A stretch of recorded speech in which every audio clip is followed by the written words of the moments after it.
Arrancamos. Muy buenas tardes a todos. Nos encontramos en este tercer lunes de la tercera semana precisamente de Cuaresma. Y como venimos acompañando a Jesús en su camino cuaresmal, que lo lleva hacia la Pascua, también nosotros queremos renovarla a través de este camino que venimos haciendo con ustedes, también de quienes nos acompañan desde la pantalla. Para quienes ingresan por primera vez en estos encuentros con Jesús, con su palabra, yo soy el Padre Pablo Martínez, que estamos aquí desde el Santuario de Luján, colaborando desde hace un tiempo, y también nuestro diácono Jorge Iglesias, que también él está asignado pastoralmente, colabora aquí en el santuario y en una parroquia vecina de Luján. Vamos a ponernos en la presencia de Dios Padre, Hijo y Espíritu Santo. Amén. Vamos a invitarlo a nuestro diácono que encienda, como lo hicimos ya el lunes pasado, precisamente porque en ese domingo anterior de la transfiguración, Jesús se transforma todo él en luz, ¿no? Como lo expresa el mismo San Juan en su carta, Dios es luz, en él no hay tiniebla alguna. Por eso, para nosotros la palabra del Señor, la palabra de Dios que vamos a compartir hoy y siempre, es la luz que ilumina los pasos de nuestra vida, nuestras decisiones, lo que nos va aconteciendo, ¿no? También nos pasa eso. Muchas cosas que vivimos tenemos que después buscar a Dios, por eso venimos al santuario de Luján, que Él nos dé la palabra justa, ¿eh? Dame el consejo, la palabra justa, Señor. María, Madre de Luján, ayúdame a encontrar esa respuesta, esa decisión que tengo que tomar en este momento de mi vida. Por eso, invocando al Espíritu Santo y mirándola a ella, que es como un sagrario también del Espíritu Santo, en él encontró Dios precisamente esa disponibilidad para que Dios pudiera obrar en ella maravillas, grandes cosas, al punto que nos da Jesús. Y notarán el detalle que hoy hemos agregado de la Sagrada Familia, porque en el encuentro de hoy, sobre todo en el segundo momento, vamos a contemplar a Jesús, a José y a María como iglesia doméstica, iglesia de entrecasa.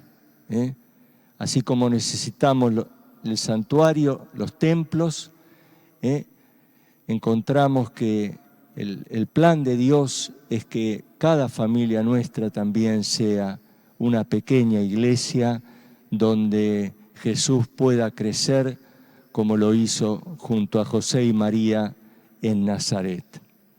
Por eso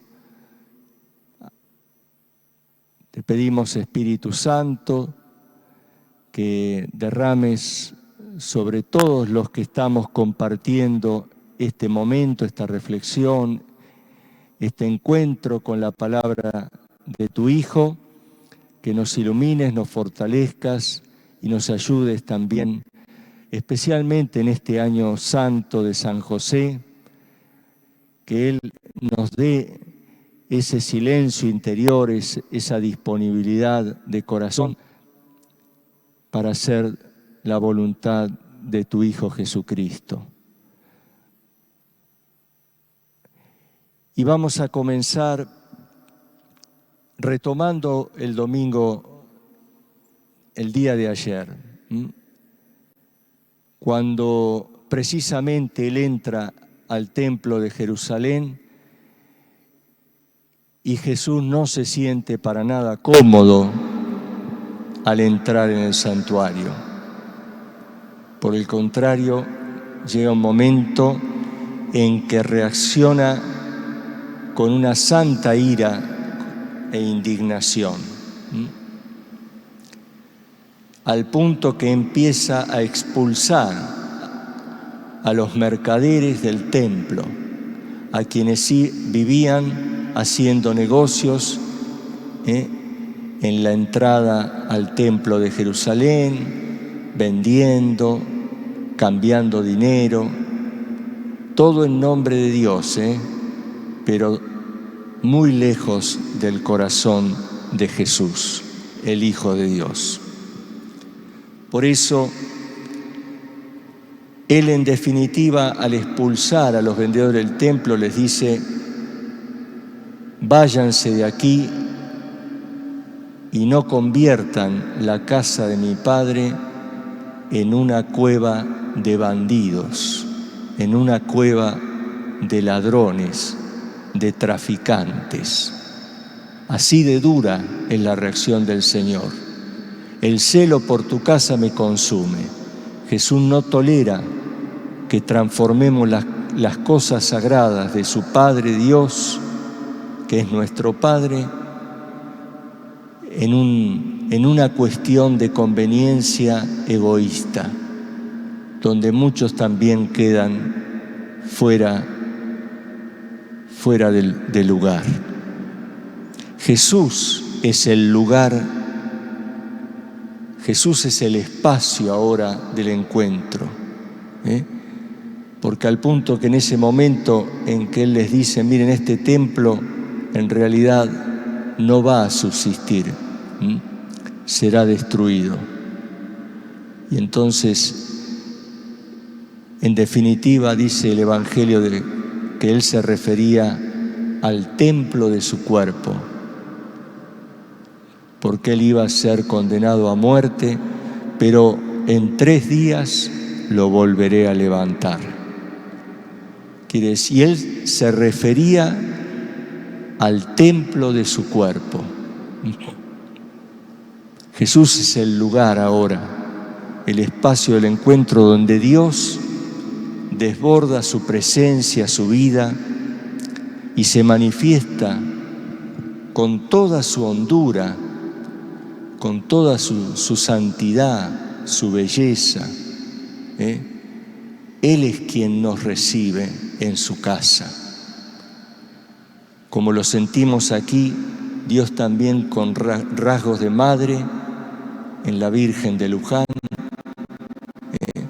nos reúne en su casa, nos cobija, nos cubre con su manto. Por eso, Cristo, al expulsar a los vendedores, a los mercaderes del templo, está iniciando un nuevo templo, el definitivo. En Jesús Dios se hace presente plenamente, porque hace presente la gloria de Dios, el amor de Dios que quiere cobijar a sus hijos como la gallina, dice el Evangelio de Lucas, cobija bajo sus alas a los pollitos. Y nos cobija también y nos amará hasta el extremo de dar su vida.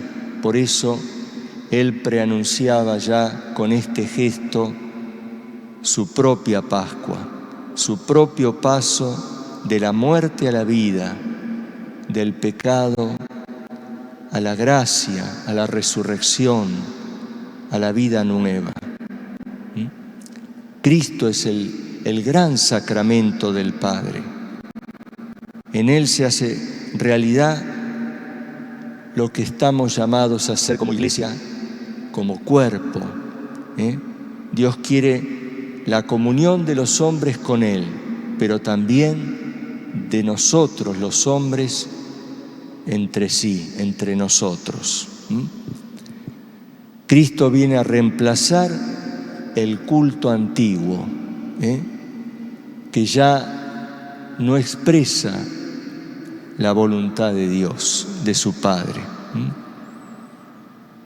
Por eso, al expulsar a los vendedores del templo, Cristo está manifestando que Él tiene autoridad para iniciar el nuevo templo de Dios que será construido con su propio cuerpo, con su propia resurrección.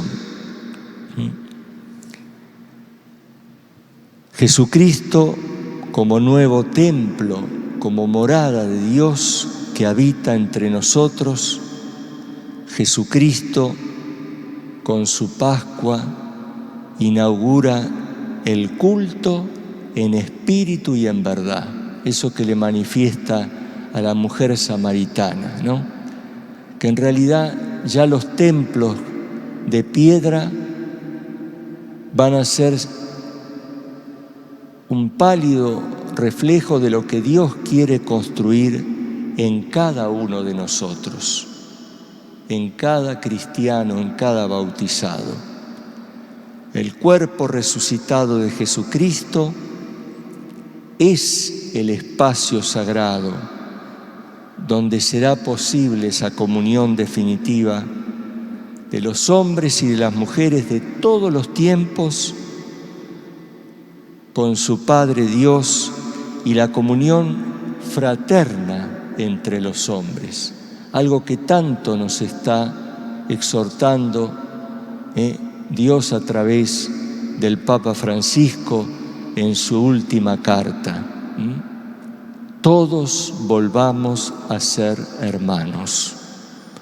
Por eso, por la resurrección de Cristo, la creación entera, todo el universo, es rescatado, como expresa el apóstol Pablo, de la esclavitud, de la corrupción y de la muerte.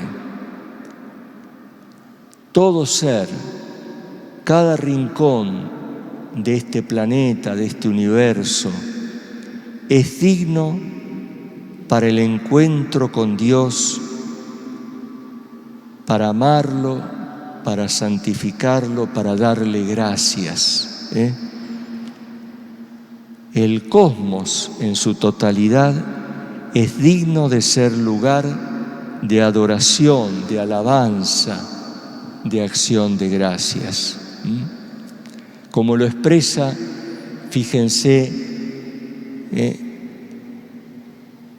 el Apocalipsis, el último libro de la Sagrada Escritura, allá por el capítulo 21. Llegará un momento en la ciudad santa de la Jerusalén celestial en que ya no vi santuario alguno, porque el Señor, el Todopoderoso y el Cordero es su santuario.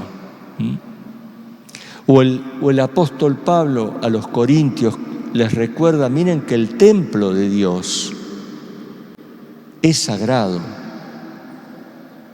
Y ustedes, cada uno de ustedes, por el bautismo, son ese templo.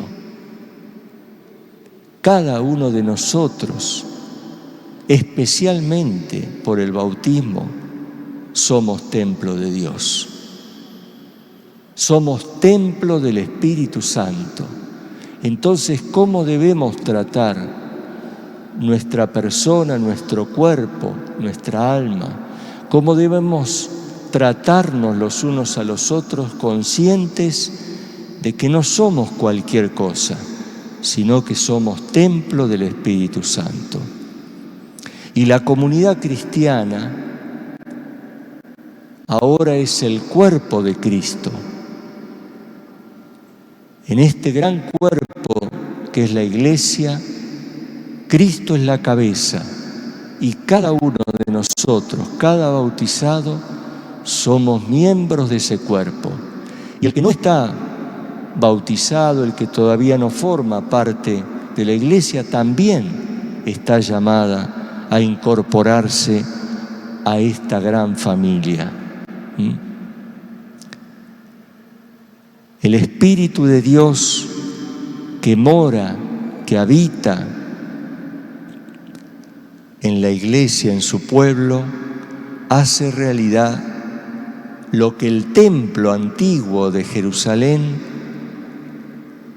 anticipaba, como un ámbito donde permanece la gloria de Dios. No le provoca espanto, sino que atrae la gloria de Dios. Por eso el culto, nosotros venimos a rendir culto a Dios en este santuario de Luján. El culto en espíritu y en verdad nos llama a consagrar el mundo. Así como el sacerdote en la Santa Misa, ¿vieron? Llega un momento, el principal momento de la misa, en que toma el cuerpo, toma el pan y luego toma el cáliz con el vino, como lo hizo Jesús en la última cena, y lo consagra, lo transforma en el cuerpo y en la sangre de Jesús. Por eso la Iglesia se construye como cuerpo a partir de la Eucaristía, del cuerpo y la sangre de Cristo, en la que todos estamos llamados a comulgar. Dios está presente y gime, dice el apóstol a los romanos, y sufre dolores de parto en la esperanza de que toda la creación sea finalmente liberada de la esclavitud de la corrupción para participar en la gloriosa libertad de los hijos de Dios.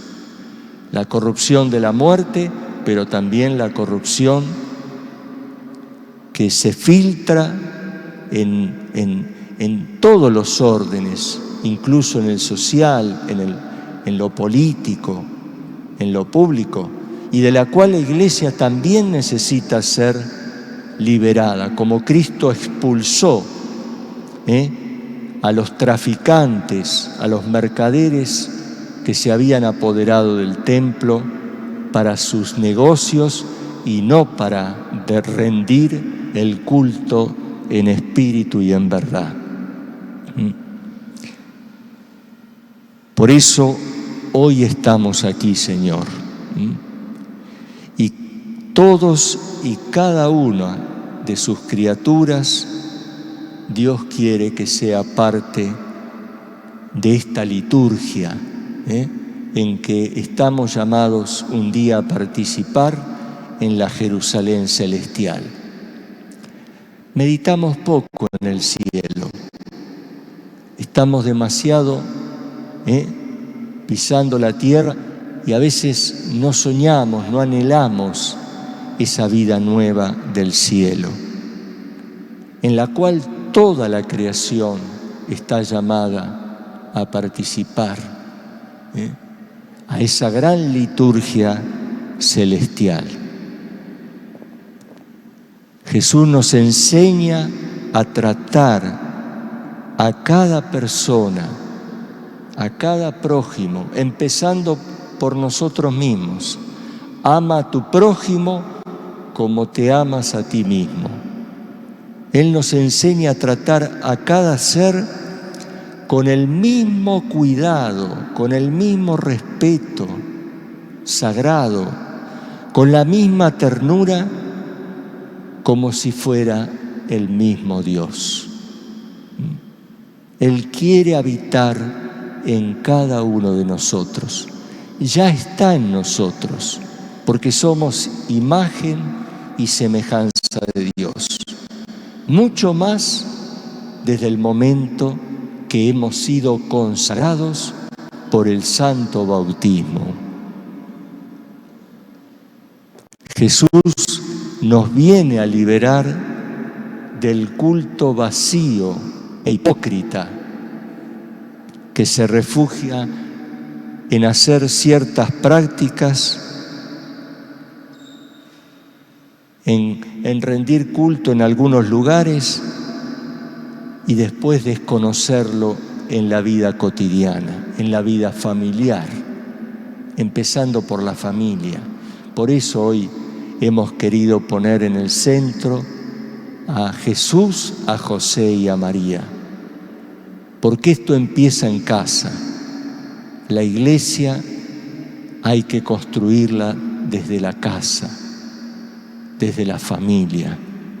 Ese es el plan de Dios. Y Jesús nos viene a liberar de ese culto hipócrita en el que muchas veces caemos. Algunas cosas las consideramos sagradas y otras las maltratamos, las traficamos. Hasta existe el negocio de la trata de personas.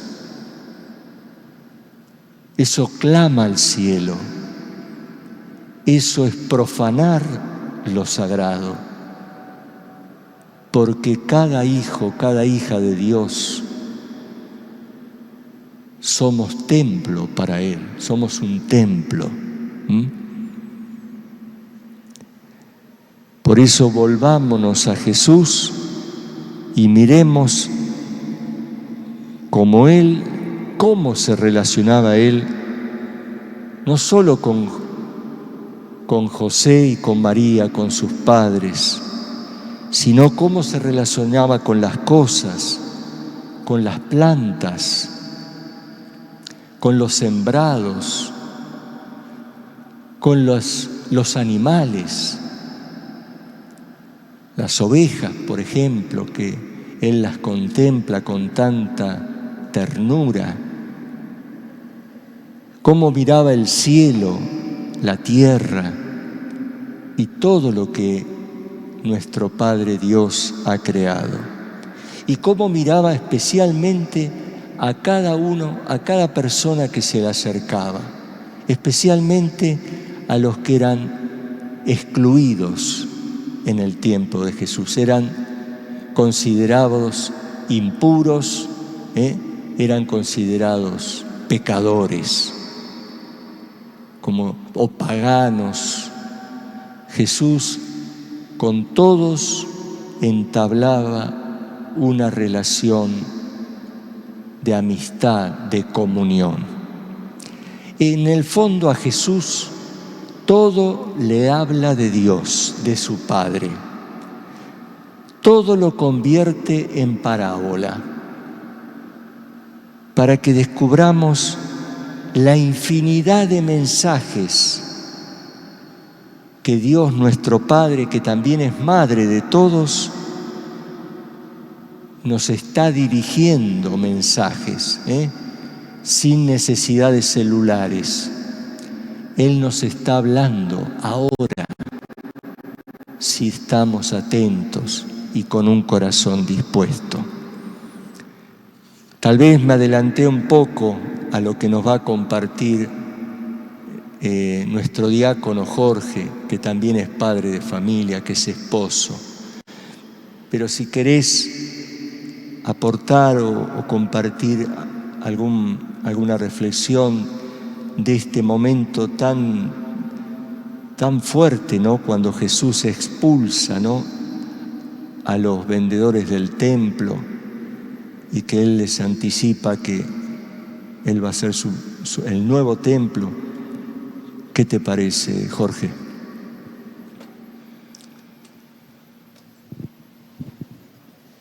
Estaba pendiendo el micrófono, que a veces se pone perezoso, no quiere arrancar.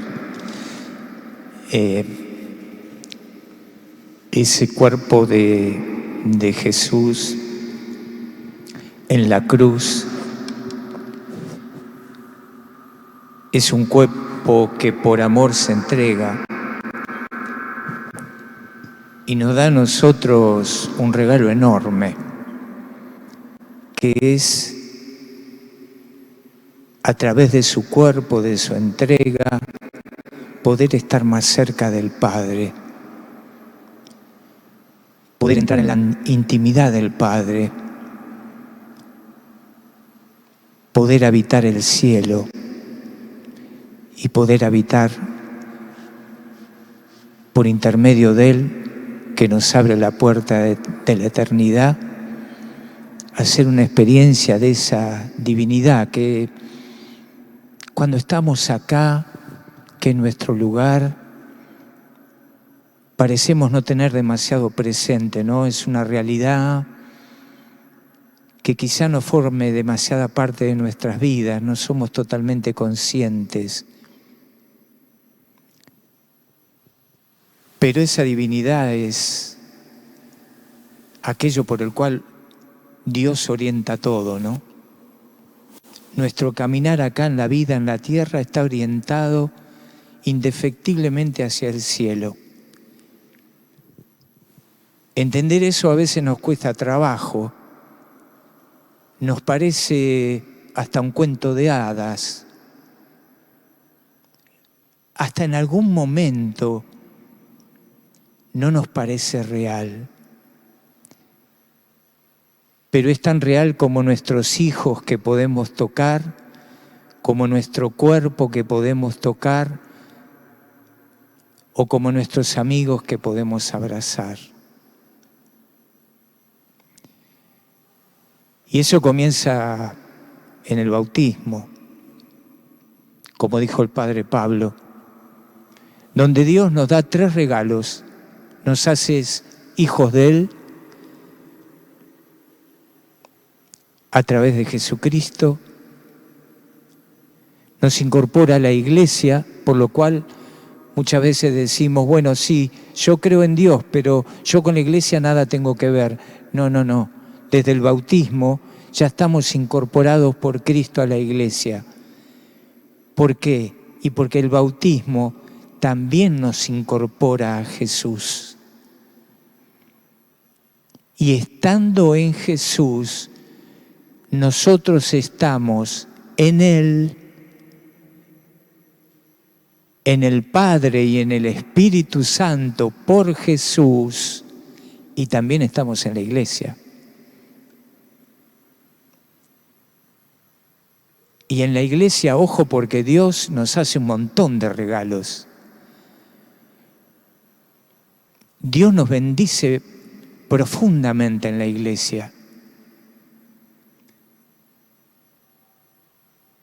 No sé si el Padre Pablo quería hacer alguna preguntita para que meditemos un ratito y después yo sigo un poquito con el tema.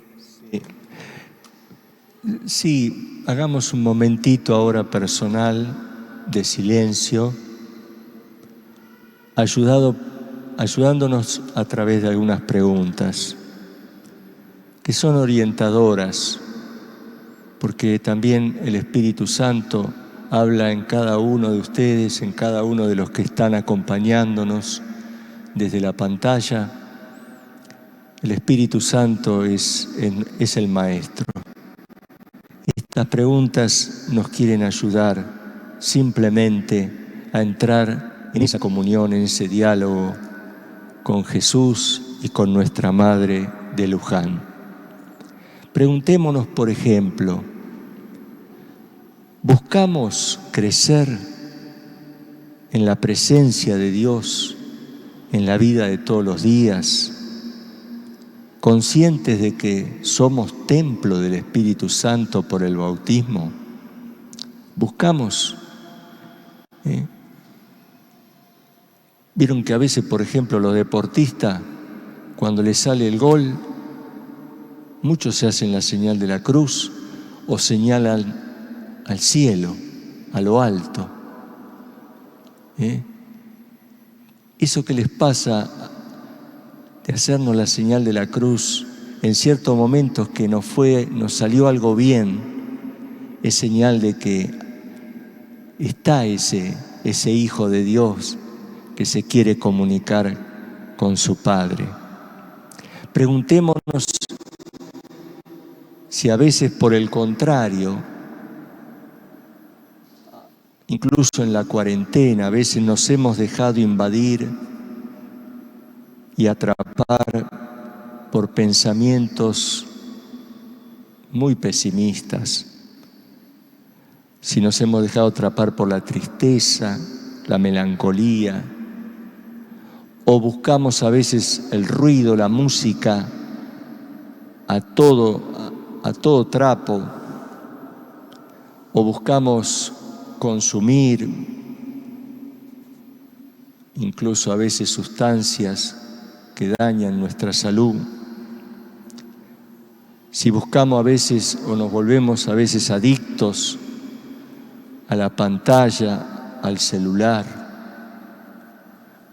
es como que ahí le estamos tapando o cerrando la puerta a ese diálogo fecundo, ¿no?, con nuestro Dios que habita en nosotros.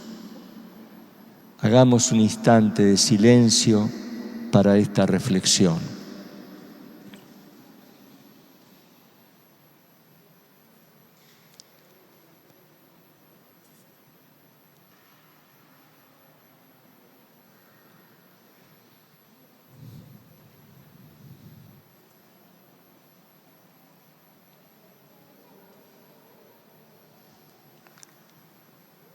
Y unida a esta pregunta primera, les comparto una segunda. Así como Jesús le salió bien de adentro que tenía que expulsar a los mercaderes, a los traficantes del templo de Jerusalén, ¿cuáles son los mercaderes, los traficantes que el Señor quiere liberar, quiere purificar en mi propia vida y tal vez incluso en nuestra vida familiar y laboral? ¿Cuáles son los mercaderes que oscurecen esa presencia de Dios que somos, ese templo del Espíritu Santo que somos por el bautismo? Necesitamos tal vez reconciliarnos con Dios, con el prójimo, que a veces está más cerca de lo que nos parece, y con nosotros mismos. Preguntémonos un instante.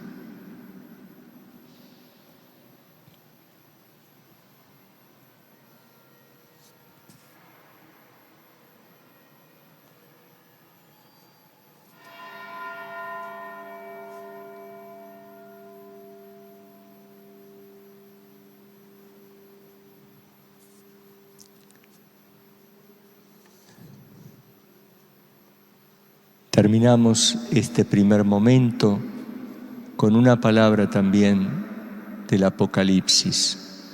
Allá por el capítulo 3, le dice a la iglesia de la Odisea: mira que estoy a tu puerta y llamo. Si alguien escucha mi voz y me abre, entraré en su casa y cenaremos juntos.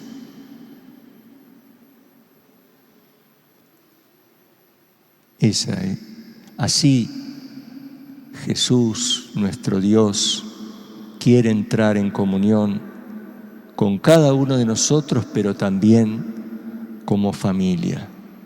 Por eso quería invitarlo ahora, en este segundo momento, a Jorge, que nos comparta él también como esposo de Mabel, como padre. Bueno, si querés contar un poquito a tu familia, ¿quiénes son? Sí. Yo tengo 2 hijos y bueno, la experiencia de haber caminado en la familia, lo que el padre Pablo denominaba recién la iglesia doméstica, que es un templo de Dios también. ¿Por qué? Por la cantidad de cosas que pasan en la familia. Y porque esa familia la integramos nosotros, que tenemos ese Dios que vive en nosotros desde el bautismo, ese Espíritu Santo que nos conduce. Y después, cuando caminamos en la vida, Dios nos regala esa posibilidad de conocer a alguien, ¿no? Esa posibilidad de unirnos en el amor, que por otro lado es lo que Dios tiene pensado para nosotros. Dios desde que nos pensó amando, no nos pensó de otra manera. Y nosotros en la vida en general, todo lo que construimos para bien y para gloria de Dios, lo hacemos en el amor. No hay otra manera. Por eso que estar en familia nos hace recorrer un camino de la mano de Dios que es muy particular. Es un camino que también lo recorre el soltero y lo recorre también aquel que no está casado. El camino del amor y la misericordia es para todos. Y esta es una época muy especial, sobre todo el último año que nos tocó vivir. Nos dio una idea de nuestra fragilidad, nos dio una idea de que podíamos tener temor, nos dio una idea de que podíamos correr peligro. Y sin querer, este año nos hizo descubrir a muchos la familia, porque no nos podíamos mover de casa. Y muchas veces nuestra vida era andar de acá para allá, trabajar, dedicarnos a cosas, y no había tiempo para el encuentro.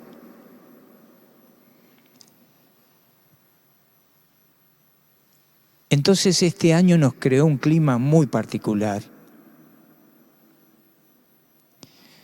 sobre todo para, en intimidad, nos poníamos a ver realmente cómo éramos y cómo convivíamos. Y ahí nos encontramos con una cantidad de cosas. La familia es un verdadero santuario de la vida.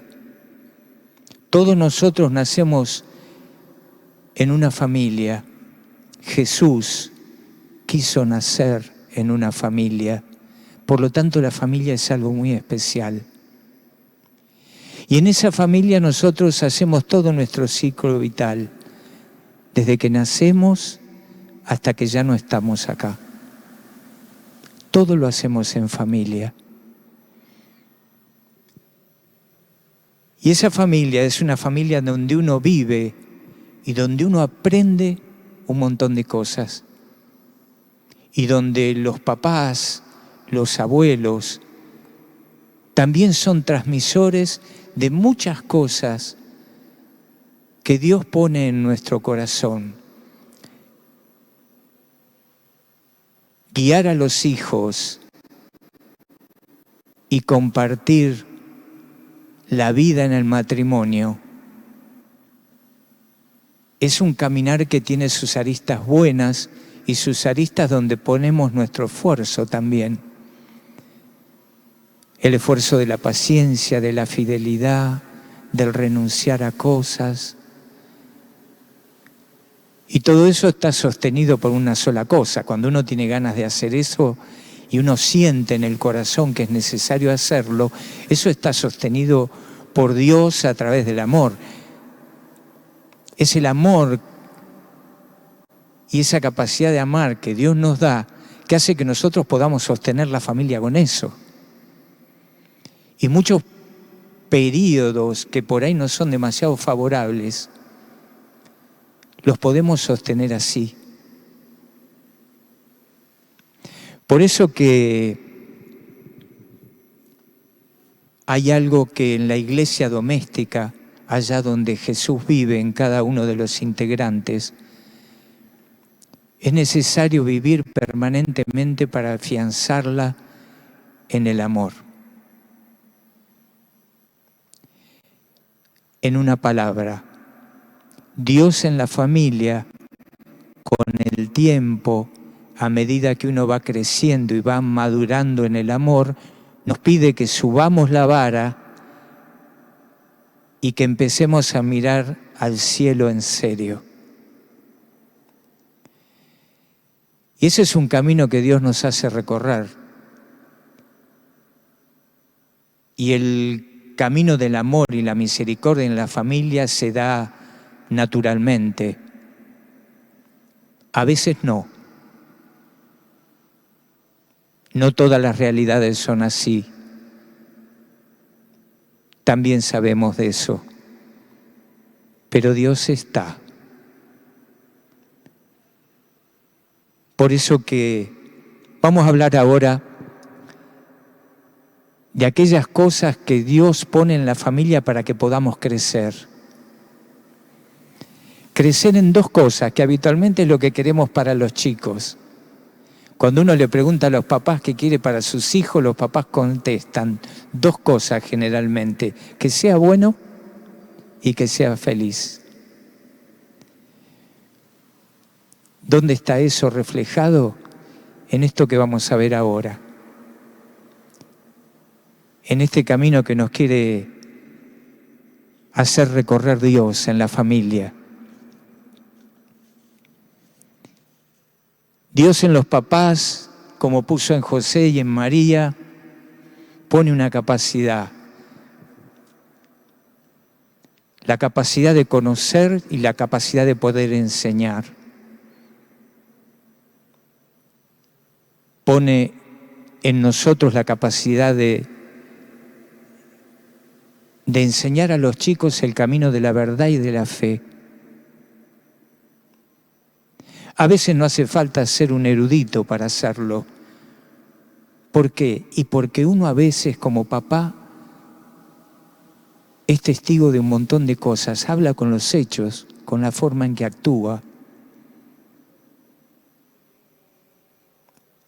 Eso lo alimenta espontáneamente la gracia de Dios, que va actuando en los papás para que los papás puedan transmitir la fe a los hijos. La presencia de Dios en la familia, cuando uno le abre el corazón como papá, hace que la familia sea una familia donde están presentes tres cosas: la fe, la oración y el amor. Dios lo pone en la familia y en los papás espontáneamente. Y los papás van haciendo y van sembrando el corazón de los nenes. Se necesita conocer la verdad. Tenemos que tratar de volcarnos ahí, de empezar a recorrer con Jesús ese camino donde Él nos habla, para no tener miedo después de lo que puedan pensar y sentir nuestros hijos. La base sólida en la familia, en la formación de los hijos, la da la verdad. Y la verdad está contenida en la palabra de Jesús. ¿Por qué? Y porque nosotros no podemos equivocar. La verdad con mayúscula es la palabra de Jesús. Y ahí es donde hay que recurrir cada vez que nosotros tenemos que, como papás, empezar a orientarnos a ver qué vamos a hacer con los hijos. Y también ver qué vamos a hacer nosotros con nosotros mismos.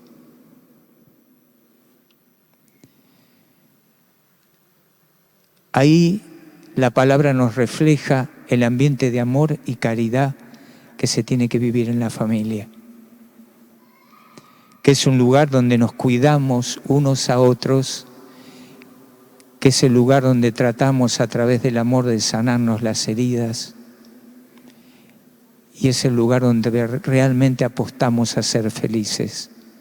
Esa es la idea, y esa es la idea de Dios también para nosotros, que era la misma idea que José y María compartían para Jesús. Y debió estar bárbaro, debió estar muy bien, porque Jesús se quedó hasta que tenía 30 años. Así que yo calculo que Jesús se debió sentir re bien con José y con María. Otra obra de misericordia para repasar en la familia es enseñar al que no sabe. Los hijos aprenden indefectiblemente de nosotros. Nosotros tenemos temor de lo que pueden aprender afuera, pero hay que tener mucha confianza de lo que nosotros le podemos dar.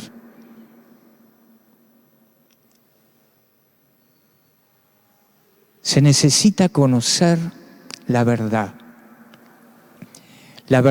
con mayúsculas, fundada en el bien con mayúsculas y fundada en el amor. Para que nuestros hijos la vean o para que nosotros la podamos ver en los demás y la podamos transmitir y podamos saber que ahí realmente está la verdad. Que la familia a través de eso sepa que es un lugar donde nos cuidamos unos a otros, donde tus heridas pueden llegar a ser mis heridas, donde tu alegría puede llegar a ser mi alegría.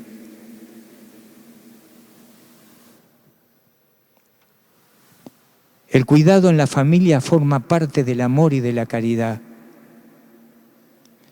Y ese amor y esa caridad es que tengamos en la familia cosas que sean auténticas. ¿Por qué? La mirada misericordiosa y el amor tiene que ser natural.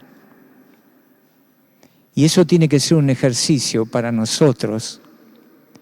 Porque a veces tenemos una dualidad. Nosotros somos capaces de dar cosas afuera de casa. Pero cuando llegamos a casa somos lo que somos. Ahí no podemos fingir. Entonces, el cariño, el amor y la misericordia tiene que estar presente en nuestro corazón para poder vivirlo en casa. Y eso hay que pedírselo mucho a José y a María, porque en ese aspecto José y María son como un espejo donde nosotros nos miramos.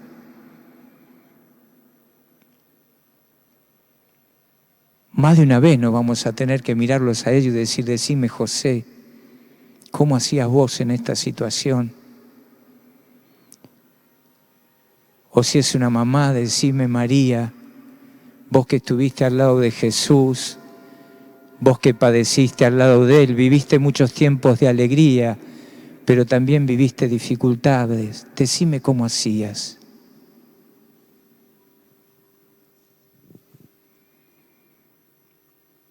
Dar consejo al que lo necesita, que muchas veces lo tenemos que hacer en la familia.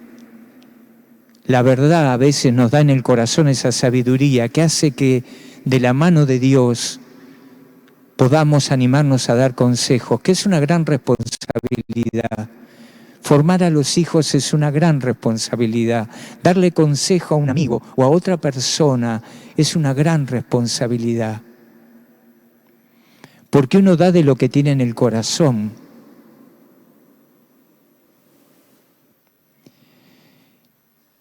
Por eso que hay que pedirle a Dios que nos dé un crecimiento progresivo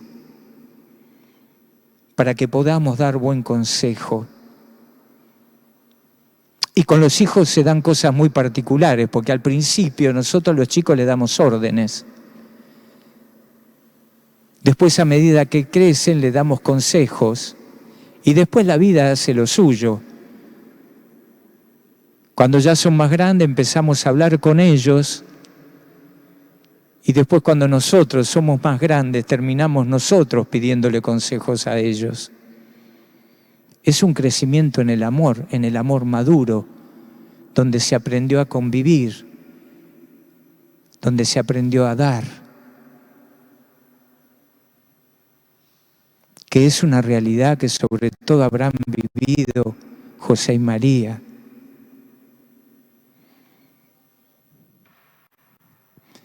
Corregir al que erra. Nos equivocamos muchos. Se equivocan los hijos, pero también nos equivocamos nosotros. También el corregir exige en la familia la presencia del amor. ¿Por qué? Porque es donde mejor te van a corregir. El lugar natural de la corrección es la familia. En la familia y en la iglesia. ¿Por qué? Porque en la familia es el único lugar donde se corrige, porque se ama. Y sobre todo se ama con un amor comprometido. Decía Jesús, ustedes que no son perfectos, no le darían nunca a sus hijos una piedra cuando les pide un pedazo de pan. El consejo en la familia, que parte del corazón que ama, es siempre un gran bien.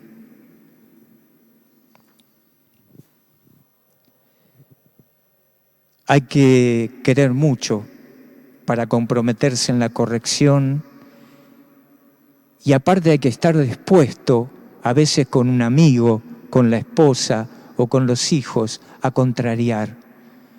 Porque no siempre lo que aconsejamos, por más que esté guiado por el amor y por esa gracia que Dios nos da, los corazones no siempre están abiertos, entonces nos contrariamos o nos enojamos.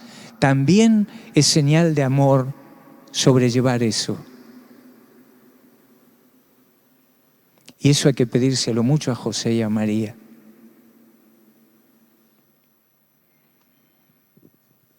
Otra cosa muy frecuente que encierra una obra de misericordia es perdonar las injurias, que a veces es común, ¿no?, que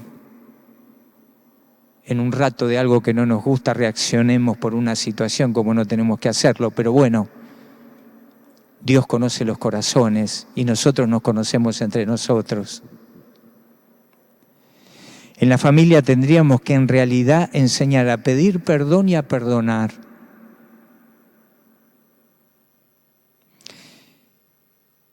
Esto es una situación muy particular porque a veces es bastante difícil. ¿Y por qué es difícil? Porque eso depende de la persona y depende en la situación que se dé. Por ejemplo, para aquel que es orgulloso es más difícil pedir perdón. Y para aquel que es rencoroso en realidad es más difícil perdonar. Por lo tanto, a veces nos encontramos como papás con esto y a veces nos encontramos en situaciones con amigos o también con nuestra esposa o nuestra pareja. Es importante en este aspecto cómo hayamos experimentado el amor en la familia, cómo nos hablamos y cómo nos hemos querido para poder perdonar.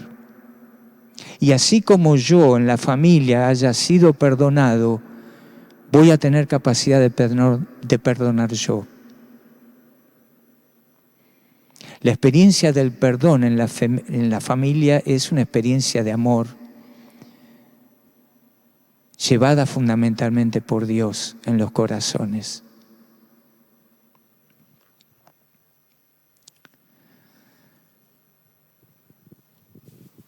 Si es así, si hemos vivido eso, le podemos pedir a los hijos que perdonen. En realidad le podemos pedir las dos cosas: poder perdonar y disculpar. y enseñarles a que el rencor no nos conduce a nada positivo. Es una sombra en el corazón que no nos permite ser auténticos, amando. Y el perdón es un regalo del alma que le podemos hacer a alguien al cual lo podemos sanar de una herida muy profunda. El perdón sana muchas heridas. Es un buen ejercicio en la familia y es un buen ejercicio en todos los lugares donde Dios nos ponga.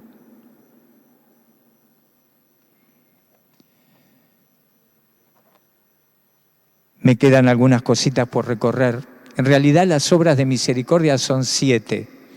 Llegamos a 4. Pero todas tienen más o menos, están iluminadas por lo mismo, que es cómo vivir en la familia o allá donde Dios nos ponga en la realidad del amor y en la realidad de la misericordia. Para eso miramos a la Sagrada Familia. Ahí José María nos dice cómo construyeron fundamentalmente en el amor.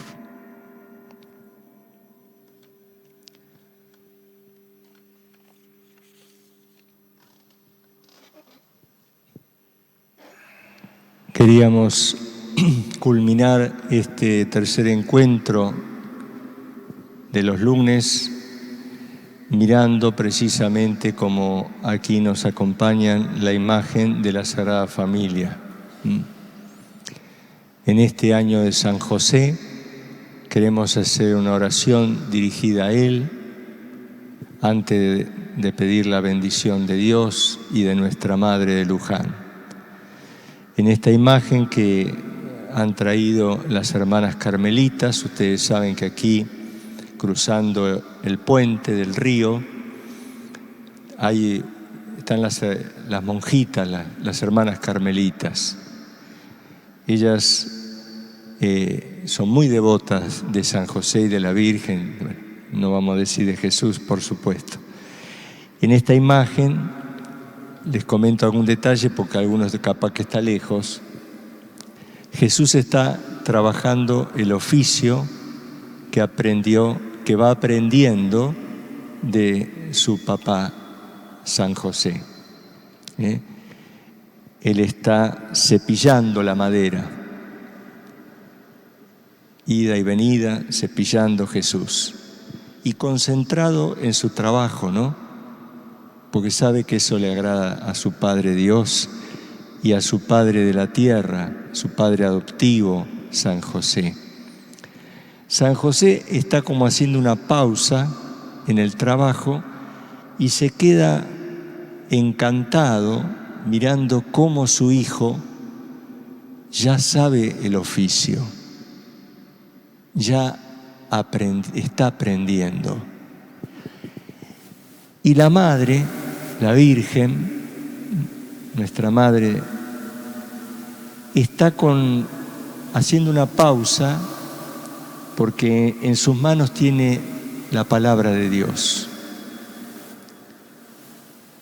Pero no la está leyendo, sino que ella la tiene en su regazo, la Biblia,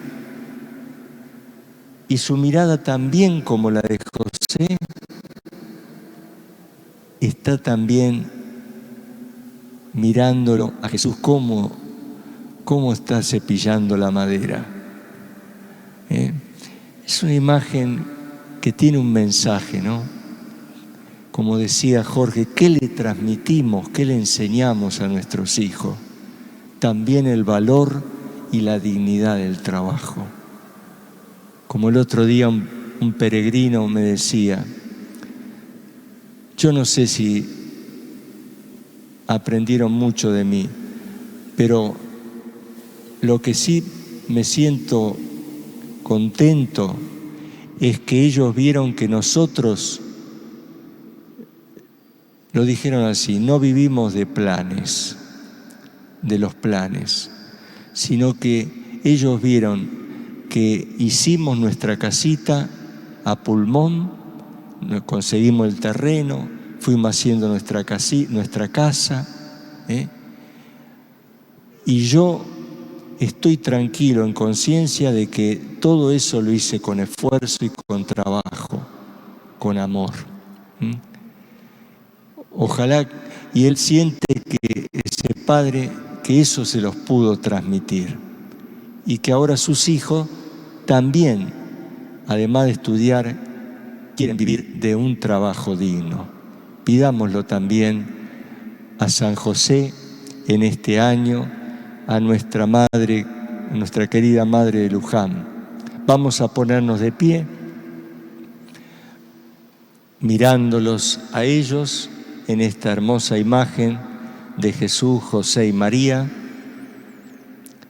y por supuesto mirándola a nuestra madre de Luján. Y la oración es sencilla, dice: querido Padre San José, hombre de oración y trabajo, a quien Dios Padre confió la sagrada misión de cuidar al niño Jesús junto a tu amada esposa, la Virgen María. Enséñanos a vivir en familia. Ayúdanos a crecer en la fe y en el servicio a los demás. Protege a nuestros niños y jóvenes de todo mal, del alma y del cuerpo. Dales sabiduría y fortaleza a las mamás y a los papás para que puedan guiarlos en la vida. Que aprendamos a escuchar y acompañar a nuestros mayores y ancianos. De tu mano, San José, todos lleguemos un día a reunirnos en el cielo para siempre. Amén. Y mirándola ahora a nuestra madre, a nuestra patrona, a nuestra madre gaucha de Luján, la saludamos y le encomendamos este encuentro de hoy y especialmente a todas las familias de nuestra patria. Dios te salve María, llena eres de gracia, el Señor es contigo, bendita tú eres entre todas las mujeres y bendito es el fruto de tu vientre Jesús. Santa María, Madre de Dios, ruega por nosotros pecadores, ahora y en la hora de nuestra muerte. Amén. Virgencita de Luján, ruega por nosotros. Y ahora imploramos la bendición de Dios junto con nuestro diácono. El Señor esté con ustedes. Y con tu espíritu. Que el Señor nos bendiga y nos guarde, nos muestre su rostro y tenga misericordia de nosotros. Que Él nos mire benignamente y nos conceda su paz. El Señor les bendiga, hermanos y hermanas, peregrinos y peregrinas del santuario de Luján, y los acompañe siempre. Los que están aquí en el templo y a todos los que nos acompañan desde la pantalla. En el nombre del Padre, y del Hijo, y del Espíritu Santo. Amén. Bueno, hasta la próxima. Muchas gracias por acompañarnos. Dios mediante, el lunes a las 4 volveremos a encontrarnos con Jesús y con su palabra. Que tengan una muy buena tarde. Buena semana.